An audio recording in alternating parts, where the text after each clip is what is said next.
ಭಾರತೀಯ ಜನತಾ ಪಾರ್ಟಿ ಸದಾ ಬಡಜನರ ಪರವಾಗಿರ್ತದೆ, ಶೋಷಿತರ ಪರವಾಗಿರ್ತದೆ, ಸಮಾಜದಲ್ಲಿ ವಂಚಿತರ ಪರವಾಗಿ ಹೋರಾಟವನ್ನು ಮಾಡಿಕೊಂಡು ಬಂದಂತಹ ಪಾರ್ಟಿ. ಫಲಿತಾಂಶ ಬಂದ ನಂತರ ಕರ್ನಾಟಕದಲ್ಲಿ ಸಿದ್ದರಾಮಯ್ಯ ಸರ್ಕಾರ ದಿಕ್ಕು ದೆಸೆ ಇಲ್ಲದಂತಾಗಿದೆ. ಸಿದ್ದರಾಮಯ್ಯರಿಗೆ ಮೇಲ್ ನೋಡದ ಕೆಳಗೆ ನೋಡದ ಅನ್ನುವಂಥದ್ದೊಂದು ಭ್ರಮೆಯಲ್ಲಿ ಈಗ ಆಡಳಿತವನ್ನು ಮಾಡ್ತಾ ಇದ್ದಾರೆ. ಒಂದು ಕಡೆಯಲ್ಲಿ ಡಿ ಕೆ ಶಿವಕುಮಾರ್ ಅವರ ಸಮಸ್ಯೆ, ಮತ್ತೊಂದು ಕಡೆಯಲ್ಲಿ ಪರಮೇಶ್ವರ್ ಅವರ ಸಮಸ್ಯೆ. ಇಡೀ ಕಾಂಗ್ರೆಸ್ ಒಂದು ರೀತಿಯಲ್ಲಿ ಡೋಲಾಯಮಾನವಾಗಿ ಗೊಂದಲಮಯವಾಗಿರುವಂತಹ ಸಂದರ್ಭದಲ್ಲಿ ಜಾರಕಿಹೊಳಿ ಸಮಸ್ಯೆ, ಈ ಎಲ್ಲ ಸಮಸ್ಯೆಗಳಿಂದ ಇವತ್ತು ಎಲ್ಲರ ದಿಕ್ಕನ್ನ ಇನ್ನೊಂದು ಕಡೆಗೆ ಕೊಂಡೋಗಿ ಒಂದು ಕಡೆಯಲ್ಲಿ ಲೂಟಿ ಮಾಡ್ತಾ ಮಾಡ್ತಾ ಮಾಡ್ತಾ ಆ ಲೂಟಿ ಮಾಡಲಿಕ್ಕೆ ಹಣ ಇಲ್ಲದಿರುವಂತಹ ಸಂದರ್ಭದಲ್ಲಿ ಜನರ ಮೇಲೆ ಒಂದು ದೊಡ್ಡ ಬರೆಯನ್ನು ಹಾಕುವ, ಜನರ ಮುಖಾಂತರ ದೋಚಿದಂತಹ ಹಣವನ್ನು ಇಟ್ಕೊಂಡು ಆಡಳಿತವನ್ನು ಬಿಟ್ಟು ಹೋಗುವಂತಹ ಸಂದರ್ಭದಲ್ಲಿ ಒಂದಷ್ಟು ಖಜಾನೆಗೆ ಸ್ವಲ್ಪ ಹಣ ಬರಲಿ ಅನ್ನುವಂತ ರೀತಿಯಲ್ಲಿ ನೇರವಾಗಿ ಜನಸಾಮಾನ್ಯರಿಗೆ ಬರೆಯನ್ನು ಹಾಕುವಂತ ಒಂದು ನಿರ್ಣಯವನ್ನು ಸಿದ್ದರಾಮಯ್ಯ ಸರ್ಕಾರ ತೆಗೆದುಕೊಂಡಿದೆ. ನೇರವಾಗಿ ಡೀಸೆಲ್ ಮತ್ತು ಪೆಟ್ರೋಲ್ ಬೆಲೆಯ ಮೇಲೆ ಅದನ್ನು ಹೆಚ್ಚಳ ಮಾಡುವಂತ ರೀತಿಯಲ್ಲಿ ಒಂದು ರೀತಿಯ ನಿರ್ಣಯವನ್ನು ಸಿದ್ದರಾಮಯ್ಯ ಸರ್ಕಾರ ತೆಗೆದುಕೊಂಡಿದೆ.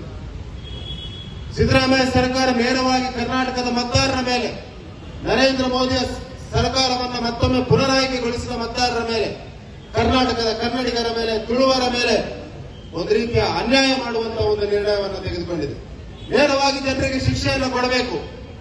ನರೇಂದ್ರ ಮೋದಿಗೆ ಬೆಂಬಲವನ್ನು ಕೊಟ್ಟ ಕಾರಣಕ್ಕೆ, ಹಿಂದುತ್ವಕ್ಕೆ ಬೆಂಬಲವನ್ನು ಕೊಟ್ಟ ಕಾರಣಕ್ಕೆ, ಭಾರತೀಯ ಜನತಾ ಪಾರ್ಟಿಗೆ ಬೆಂಬಲವನ್ನು ಕೊಟ್ಟ ಕಾರಣಕ್ಕೆ ಅವರಿಗೆ ಶಿಕ್ಷೆಯನ್ನು ಕೊಡುವ ರೀತಿಯಲ್ಲಿ ಈ ರೀತಿಯಾದಂತಹ ಒಂದು ನಿರ್ಣಯವನ್ನು ತೆಗೆದುಕೊಂಡಿದೆ. ಈ ಡೀಸೆಲ್ ಬೆಲೆ ಮತ್ತು ಪೆಟ್ರೋಲ್ ಬೆಲೆಯ ಏರಿಕೆ ನೇರವಾಗಿ ನಮ್ಮ ಮಹಿಳೆಯರ ಮೇಲೆ ಹೊಡೆತವನ್ನ ಕೊಡುವಂತಹ ಒಂದು ನಿರ್ಣಯ, ನೇರವಾಗಿ ಜನಸಾಮಾನ್ಯರ ಮೇಲೆ ಹೊಡೆತವನ್ನು ಕೊಡುವಂತಹ ನಿರ್ಣಯ, ಬಡವರ ಮೇಲೆ ಹೊಡೆತವನ್ನು ಕೊಡುವಂತಹ ನಿರ್ಣಯ.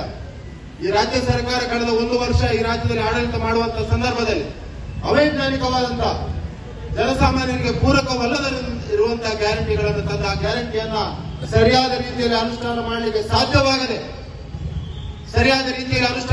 ಸಾಧ್ಯವಾಗದೆ ಇವತ್ತು ಮತ್ತೊಮ್ಮೆ ಜನರ ಜೇಬಿಗೆ ಕತ್ತರಿ ಹಾಕುವಂತಹ ಪ್ರಯತ್ನವನ್ನ ಮಾಡ್ತಾ ಇದೆ. ನಾನು ಈ ಸಂದರ್ಭದಲ್ಲಿ ಅತ್ಯಂತ ಸ್ಪಷ್ಟವಾದ ಎಚ್ಚರಿಕೆಯನ್ನ ಮುಖ್ಯಮಂತ್ರಿ ಮತ್ತು ಇಡೀ ಸಚಿವ ಸಂಪುಟಕ್ಕೆ ಕೊಡಲಿಕ್ಕೆ ಬಯಸ್ತಾ ಇದ್ದೇನೆ. ಭಾರತೀಯ ಜನತಾ ಪಾರ್ಟಿ ನಿರಂತರವಾಗಿ ಜನಸಾಮಾನ್ಯರ ಪರವಾಗಿ, ಬಡವರ ಪರವಾಗಿ ಹೋರಾಟವನ್ನು ಮಾಡಿಕೊಂಡು ಬಂದಂತಹ ಪಾರ್ಟಿ. ನಾವು ಆಡಳಿತದಲ್ಲಿ ಇದ್ದಂತಹ ಸಂದರ್ಭದಲ್ಲಿ ಜನಸಾಮಾನ್ಯರ ಪರವಾಗಿ, ಬಡವರ ಪರವಾಗಿ, ಯಾರು ಶೋಷಿತರಿದಾರ, ಯಾರಿಗೆ ನ್ಯಾಯ ಇಲ್ವಾ, ಯಾರಿಗೆ ಅವಕಾಶಗಳಿಲ್ವಾ, ಅವರಿಗೆ ಅವಕಾಶಗಳನ್ನು ಕೊಡುವಂತಹ ಯೋಜನೆಗಳನ್ನು ಮಾಡಿಸಿಕೊಂಡು ಬಂದಿದ್ದೇವೆ. ನಾವು ವಿರೋಧ ಪಕ್ಷದಲ್ಲಿರುವಂತಹ ಸಂದರ್ಭದಲ್ಲಿ ಜನಸಾಮಾನ್ಯರಿಗೆ ಅನ್ಯಾಯವಾದ್ರೆ ನೇರವಾಗಿ ಅದಕ್ಕೆ ನ್ಯಾಯವನ್ನು ಕೊಡುವಂತ, ಅವರ ಪರವಾಗಿ ನಿಲ್ಲುವಂತ ಮತ್ತು ಅದು ತಾರ್ಕಿಕ ಅಂತ್ಯಕ್ಕೆ ಕಾಣುವ ಮಟ್ಟಿಗೆ ಹೋರಾಟವನ್ನು ಮಾಡಿಕೊಂಡು ಬಂದಂತ ಪಾರ್ಟಿ. ಹಾಗಾಗಿ ಇನ್ನು ಮುಂದೆ ಎಚ್ಚರಿಕೆಯ ಒಂದು ಹೋರಾಟವನ್ನು ಮಾಡಿದೆವು. ಇವತ್ತು ಮತ್ತೊಮ್ಮೆ ರಸ್ತೆ ತಡೆಯ ಮುಖಾಂತರ, ಒಂದು ಸಾಂಕೇತಿಕವಾದ ರಸ್ತೆ ತಡೆಯ ಮುಖಾಂತರ ಹೋರಾಟವನ್ನು ಮಾಡ್ತಾ ಇದ್ದೇವೆ. ಮತ್ತು ಮುಂದಿನ ದಿವಸಗಳಲ್ಲಿ ಅಧಿವೇಶನ ಪ್ರಾರಂಭ ಆಗುವಂತಹ ಸಂದರ್ಭದಲ್ಲಿ ನಮ್ಮೆಲ್ಲ ಶಾಸಕರು ಇದನ್ನು ವಿಧಾನಸೌಧದ ಒಳಗೆ ಕೂಡ ಇದನ್ನ ಹೋರಾಟವನ್ನು ಮಾಡಲಿಕ್ಕಿದ್ದಾರೆ. ಮತ್ತು ಸಿದ್ದರಾಮಯ್ಯ ಸರ್ಕಾರಕ್ಕೆ ಮರೆತು ಹೋಗಿರಬಹುದು ಭಾರತೀಯ ಜನತಾ ಪಾರ್ಟಿಯ ಹೋರಾಟ.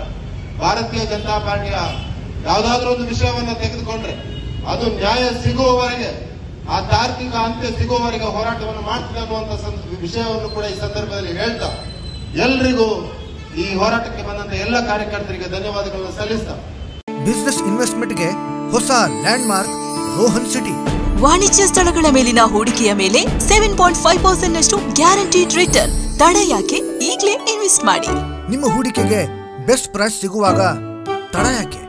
ನಿಮ್ಮ ಸಕ್ಸೆಸ್ ನ ಹೊಸ ಅಡ್ರೆಸ್ ರೋಹನ್ ಸಿಟಿ, ವಿಜಯ್, ಮಂಗಳೂರು. ಸತ್ಯ, ಸ್ಪಷ್ಟ, ನೇರ ಸುದ್ದಿಯೊಂದಿಗೆ ಯು ಪ್ಲಸ್ ಟಿವಿ. ಇದು ಹೊಸತನದ ಸಂಕಲನ.